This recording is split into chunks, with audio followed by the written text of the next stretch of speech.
In lecture 5, I want to start pulling a lot of the pieces together. The last few lectures, what we've looked at is the idea of vectors representing the state of quantum mechanical systems, how to calculate the probabilities of various measurement outcomes for a system, and the idea of operators in quantum mechanics. And today's lecture, what I want to do is break it into two parts. In the first part, what I want to do is look at something that Susskind calls the fundamental theorem of quantum mechanics. And I like this because it really nicely gives meaning to the idea of eigenvalues and eigenvectors for an operator and why we care so much about those things. I'm then going to deal with completeness, which is something that's often overlooked in quantum mechanics courses, but ends up being rather important if you go on doing quantum mechanics for a long period of time. And then in the second half, what I want to do is come back to our quantum spin system and start to look very specifically at what operators look like for quantum spin systems. So we'll get out all the matrix operators that we would normally get for a spin system, and those will set us up for lecture 6, where we basically start to look at how to calculate probabilities of spin, not just along x and not just along z or x, but in any arbitrary direction we like. Okay, so I'm going to need some slides. Where we're going to start is with this fundamental theorem of quantum mechanics. And the crucial idea behind it is that all observable quantities in quantum mechanics are represented by Hermitian matrices. Okay, and an extension of this idea, or something that we need for it to work, is that our eigenvalues and eigenvectors need to have certain properties. Okay, so you'll remember back to the last lecture, what we showed was that we can take a given operator as a matrix, and we can calculate the eigenvalues and the eigenvectors. Okay, and for an n by n matrix, we'll get n eigenvalues. Those eigenvalues are not necessarily equal to each other, but sometimes can be. Okay, and so there's basically 3 points to this fundamental theorem of quantum mechanics. What we're going to do is go through, prove the first one, because it's a really nice example of how to do algebra in bracket notation. The second one we'll dig into a little bit, and then the third one is really just an axiom, so we'll go through that fairly quickly. So let's look at the first one. Basically, the first one says that if lambda 1 and lambda 2 are two unequal eigenvalues of a Hermitian operator, then the corresponding eigenvectors are orthogonal. Okay, so I'll need some writing paper. Let's just go through and work this up. So where we're going to start is with eigenvalue equations. We saw these in the last lecture, but we'll put them down now for the two unequal eigenvalues that we have in this particular case. Okay, so what we'll be writing here is L lambda 1 is equal to lambda 1 lambda 1, right? And let's call this equation 1. What that equation basically says is that if lambda 1 is an eigenvector of the matrix operator L, what we will get is that eigenvector back multiplied by a number, and it'll be a complex number, and that complex number is what we call the corresponding eigenvalue. Okay, now we can do that for eigenvalue 1. We can do the same thing for eigenvalue 2. Both of these equations will hold simultaneously. So what we can do here is write something that looks like this.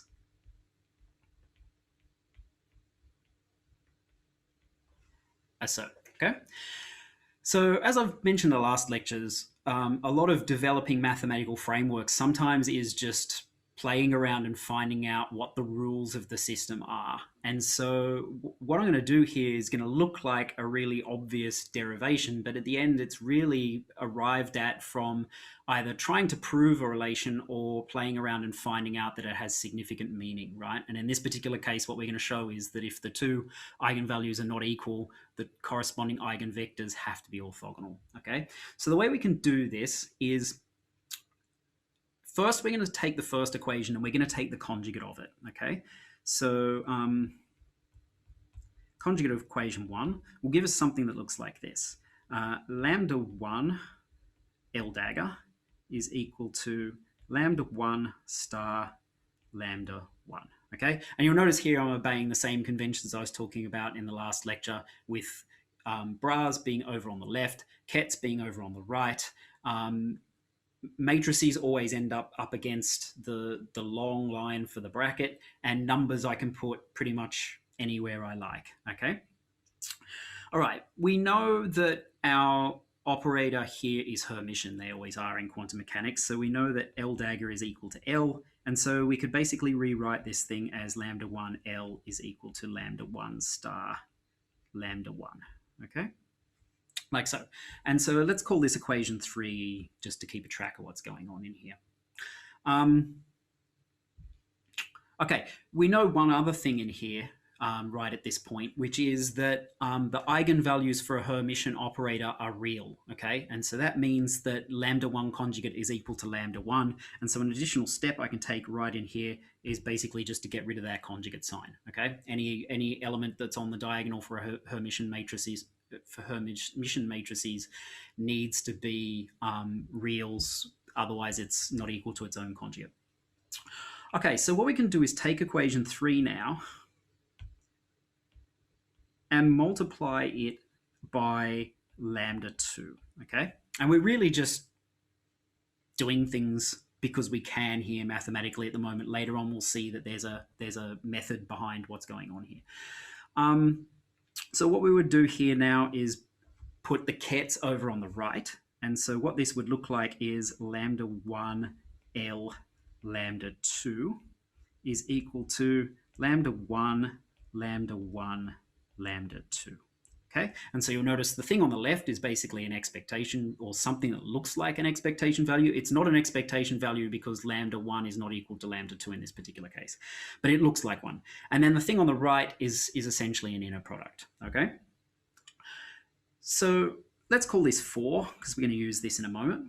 And then what we're going to do, and this is a really common approach in physics, you try to come to something that's the same via 2 different pathways, and then you show that those 2 things that should be the same must be equal and use that to get something out, okay? And so you'll notice that we've got this thing here, lambda 1, L lambda 2. We can make that in another way, and the way that we can make something that looks like that is we can take equation 2 and multiply it by the bra lambda 1, right? So let's do that. What we would get is lambda 1, the bra goes to the left-hand side, L lambda 2 is equal to, you'll know that the number can come out the front, so this will give me my lambda 2 here, and then I would have lambda 1, lambda 2, like so, okay? And so this we can call equation number 5, right? So you'll notice that this term at the front for both of those 2 equations arrived at by different ways is now the same, right? And if we take the same number and subtract it from itself, we should get 0, okay? So let's do this. Let's take equation 4 and subtract equation 5 from it. So what we would get here is basically lambda 1, L, lambda 2, minus lambda 1, L, lambda 2, which would be equal to 0. But it's also equal to right-hand side term of 4 minus right-hand side term of 5. Okay, so this would be lambda 1, lambda 1, lambda 2, minus lambda 2, lambda 1, lambda 2, like so. Okay, and of course the term on the right-hand side is the same. So the way we could write this instead is as lambda 1 minus lambda 2, lambda 1, lambda 2. Okay. And of course, this thing's equal to 0, right? We showed that just up above. There's only 2 ways that that equation can hold here, right? The first one is that this is equal to 0. And for that to be equal to 0, we would need lambda 1 to equal lambda 2, right? But we know from where we started this problem up here that lambda 1 is not equal to lambda 2, okay? So this one is never going to hold. The only way that this can happen is that this thing here is equal to 0, right? And we know that if lambda 1, lambda 2 is equal to 0, then lambda 1 is orthogonal to lambda 2. Okay, so we've basically just proved the exact point that we wanted to prove up here, which is that if lambda 1 and lambda 2 are 2 unequal eigenvalues of a Hermitian operator, then the corresponding eigenvectors are orthogonal to each other. Okay, This kind of makes sense, right? You can imagine lambda 1 and lambda 2 being two measurables. It might be +1 and -1 for sigma z. And then the corresponding eigenvectors, which would be up and down, end up being orthogonal, right? And the fact that lambda 1 is not equal to lambda 2 makes up not makes up orthogonal to down. Okay, fairly simple idea here. The one place where this kind of comes a little bit unstuck, and it's sort of an exception point, is if lambda 1 is equal to lambda 2. Okay, if lambda 1 is equal to lambda 2, then lambda 1 minus lambda 2 can be equal to 0, which then means that the inner product we have on the right, lambda 1, lambda 2, could in principle be anything we like, right? So that brings me to the second point here, which is that we need to deal with the special case, and it's not the norm, but it does happen in operators where there are two eigenvalues that are equal to each other. And that case we have to deal with as a separate line of logic, because the maths we just did is not going to give us a relation that works there, okay?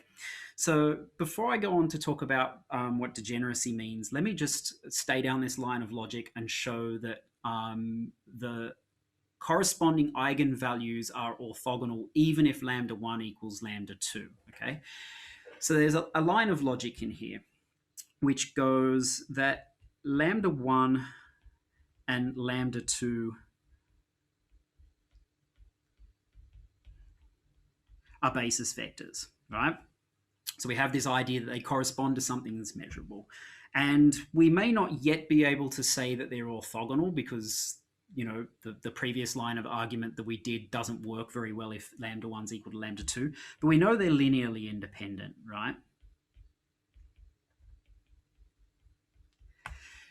If you think back to lecture 2, what we showed was that for any two linearly independent vectors, we can use the Gram-Schmidt procedure to turn them into an orthonormal basis, all right? So what we know here is that in the case where lambda 1 is equal to lambda 2, we know that those two vectors have to be linearly independent, or the corresponding eigenvectors have to be linearly independent. And if they're linearly independent, then we can basically just use the Gram-Schmidt procedure to say that they're orthogonal, right? This comes back to the main reason why I put the Gram-Schmidt procedure back in lecture 2. And I didn't want you to know how to use it. I just want you to know how it works so that you know two important things in there, which is, in order for this to work, we need to know two things. The first is that we need to know that a linear combination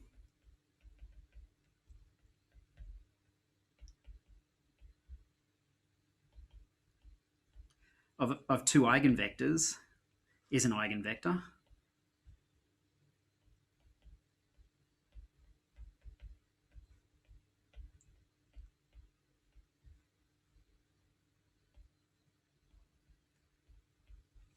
And the other one we need to know is that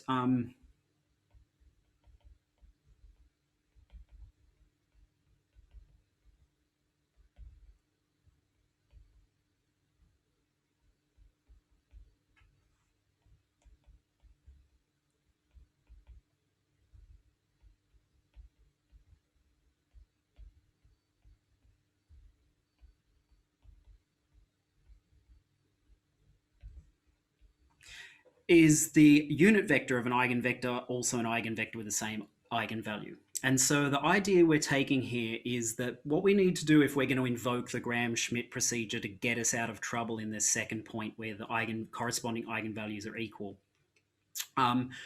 what we need to do is basically know that that procedure, when we implement it, is not going to mess up our eigenvalues and eigenvectors. And what I mean by not mess it up is we need to know that the steps that happen in the Gram-Schmidt procedure conserve the eigenvalue for a given eigenvector. Okay, and you'll remember there's two things that we do when you go back to the Gram-Schmidt procedure.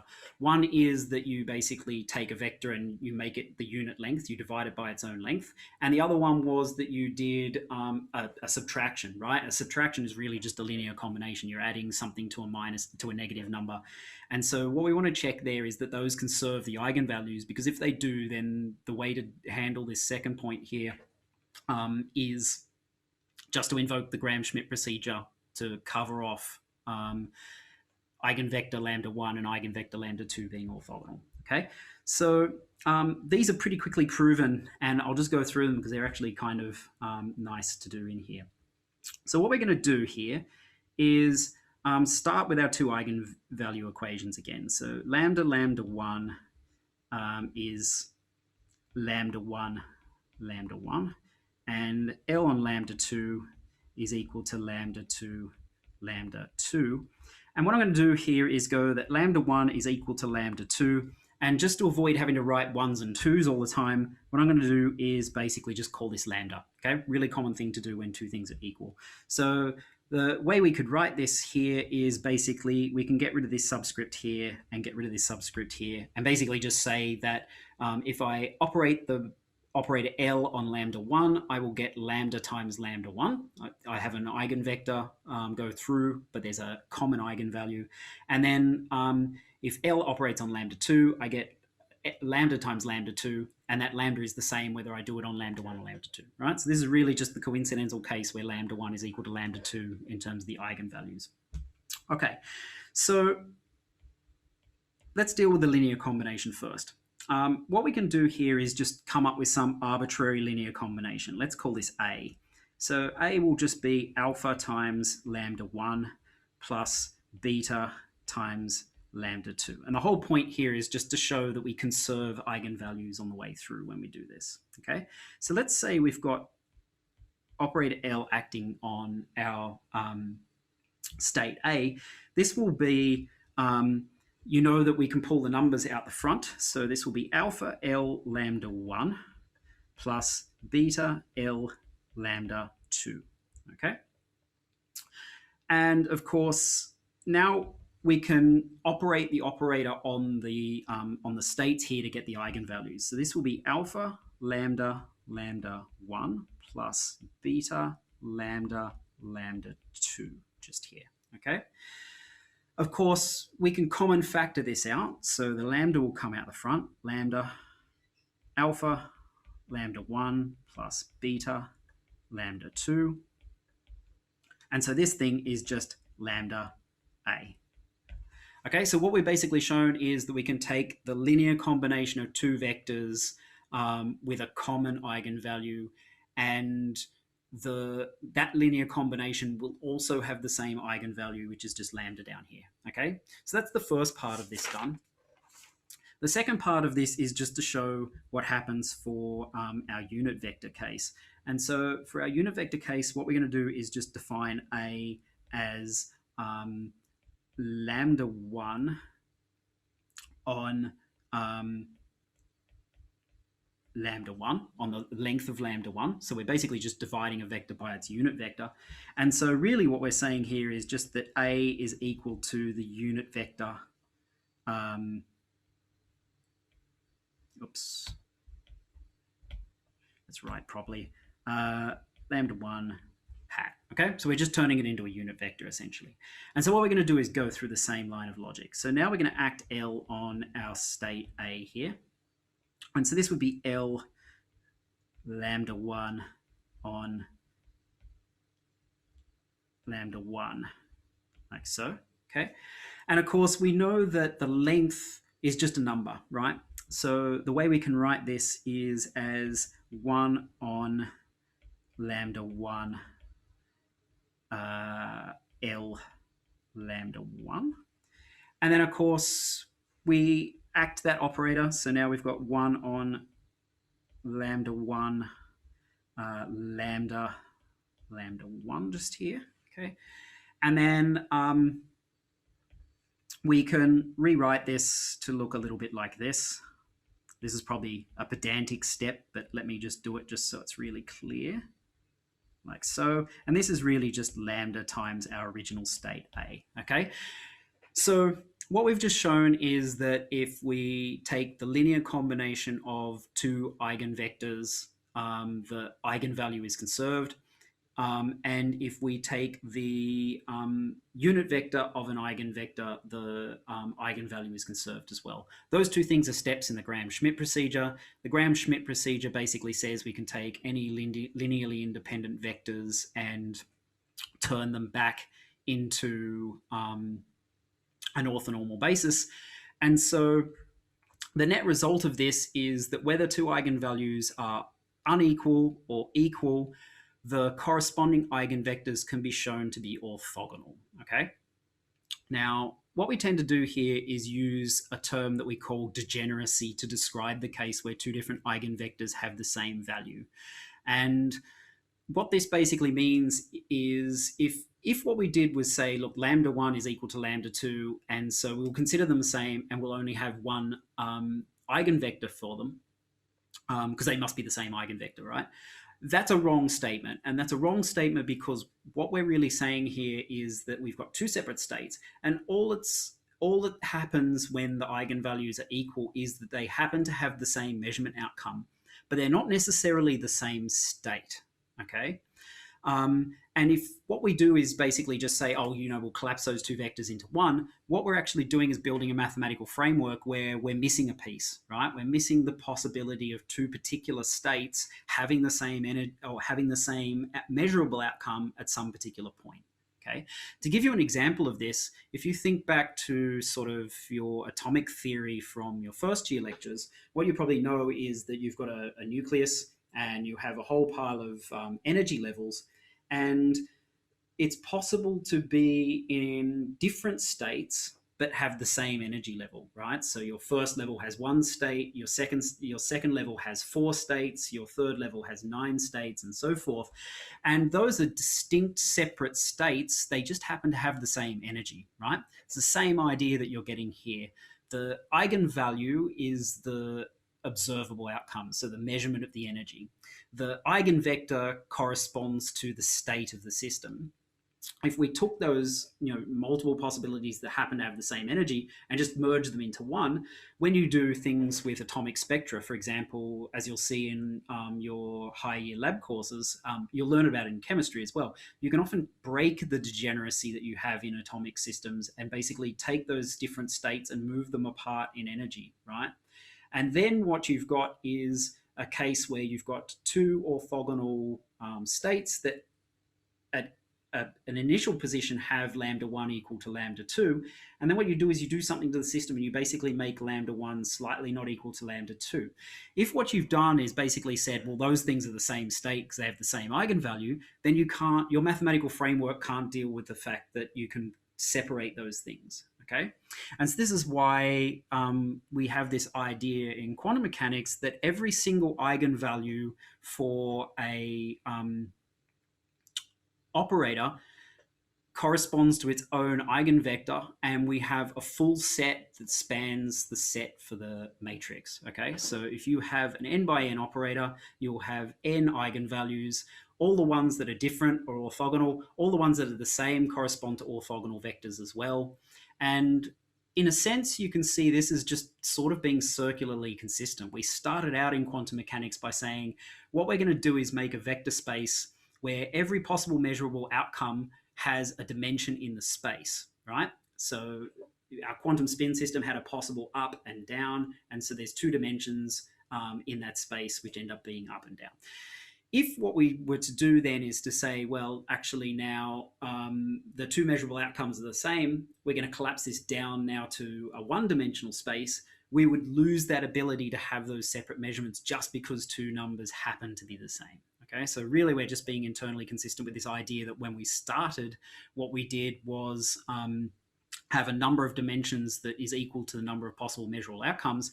It's just that if 2 measurable outcomes happen to be equal, they correspond to separate states. They just happen to have an equal outcome. And the one place where you see this best is sort of atomic theory. Okay.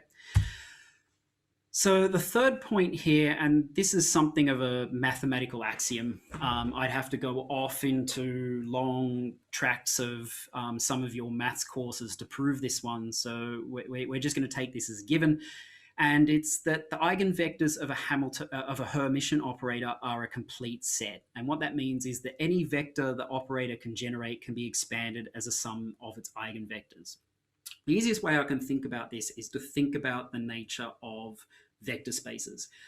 Any vector that's in the space, and you'll remember this from lecture 2 when we defined a basis, you have the idea that we can take the basis vectors and some linear combination of all the basis vectors will give us every possible vector in the state. Okay, and the components of some of these might be 0, but we still have that linear combination.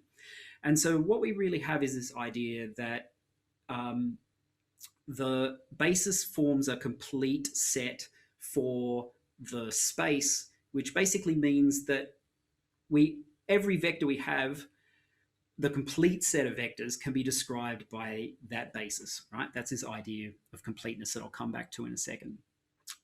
What we're doing here with this fundamental theorem of quantum mechanics, and I think this is probably the distillation of the most important point here. What we're doing is basically saying that for any observable, we have an operator. The eigenvectors of that operator will be the basis for the vector space that we operate in. Okay, and so this is sort of this summary point that we get at the end here. The eigenvectors of a Hermitian operator form an orthonormal basis. What we're basically saying is the way we set up quantum mechanics is we have vectors, which are the states of systems. We have operators, which represent our observables. The eigenvectors of those operators are what makes up the basis. And then we basically project our state vector onto that basis to get the probabilities of measurement outcomes. And for the eigenvectors which set up the basis for the state, the corresponding eigenvalues are just what the measurable outcome will be when you do a measurement and find that particular state, right? So if we take a state vector and we do a measurement and we get it pointing up, the outcome will be +1 because that's the corresponding eigenvalue. And if we get it down, the corresponding eigenvalue is -1 and we'll get that. Okay, so really what we're doing here is just coming around the loop and making something that's a mathematically consistent package by properly defining what eigenvalues and eigenvectors mean in the context of our Hilbert space. Okay, so this brings me to the last point I want to cover just for this first half of the lecture, which is an idea called completeness. If you, for example, have a look in Griffiths, go to the index at the back and look up completeness, it will point you to a page, you'll have a look in there, and it will basically just say completeness, blah, blah, blah. Very, very short description, not really sold as a very big, important concept in quantum mechanics. And you'll find the same thing when you look in other textbooks. One thing you realize if you're a student all the way, doing a physics major and going all the way through quantum mechanics, is this thing called completeness shows up again and again and again, but you never really get taught it properly. It just sort of pops up as an observation somewhere in a textbook. And I actually like to point it out because once you realize that it exists, whole piles of things that you'll see later on in quantum mechanics will make sense, right? So to give you sort of an example from my experience as an undergraduate, I would see this thing over here on the right all the time, this what we call a completeness relation. And since I never got formally shown what this thing is, it was just kind of expected, hey, you'll know what this thing is. I saw it and I never really realized the significance of it, okay? And same with this idea of completeness on the left, okay? If we step back a second, it kind of connects to this idea in the third point. What we're really doing here with this idea of completeness is writing mathematically what we mean by any vector in the state being able to be written as a linear combination of all of the basis vectors, okay? And so what we're doing here is saying our space will have a whole pile of basis vectors. Those basis vectors will be the eigenvectors for whatever operator we're dealing with in that space, okay? If it's a quantum spin system, we will deal with, like a sigma z or a sigma x or something like that, whichever direction we're looking at. If we're looking in z, we'll have like a sigma z. It will have, it's a 2x2 matrix, it will have 2 eigenvalues. and two eigenvectors, and those two eigenvectors will be the basis states up and down, right? So what we're really saying here is just these are the eigenvectors, and then any particular vector we like can be written as a sum of those, or a linear combination of those particular eigenvectors, okay? And they will have prefactors, lambda I here, which will not necessarily be the eigenvalues, because you'll only get the eigenvalues out if your state vector is along one of the basis vectors, right? It will have something else, and then the sum of those prefactors, as we saw in earlier lectures, will add up to 1, so that you've got a properly normalized vector in this space, okay? And so this is really just what we call a completeness relation. It's a general way of writing, for every particular case, how do I write a state vector in quantum mechanics? Basically, it will be the sum of all the basis vectors, which are just the eigenvectors for whatever system you're looking at, multiplied by prefactors that are normalized. And then the last thing in here is this thing called a completeness relation, okay? And if you go on to sort of, honors quantum mechanics, third year quantum mechanics, you'll see this thing invoked quite a lot. Often what you will do is you'll have something, and what you'll do is use this backwards. You'll say that 1 is equal to this thing. And so what I can do is take anything, multiply it by 1, pop this thing in, build it into the sum, use sort of either orthogonality relations or normality relations to cancel out a whole pile of terms and get you to a final result, okay? This thing in here is just a projection operator, right?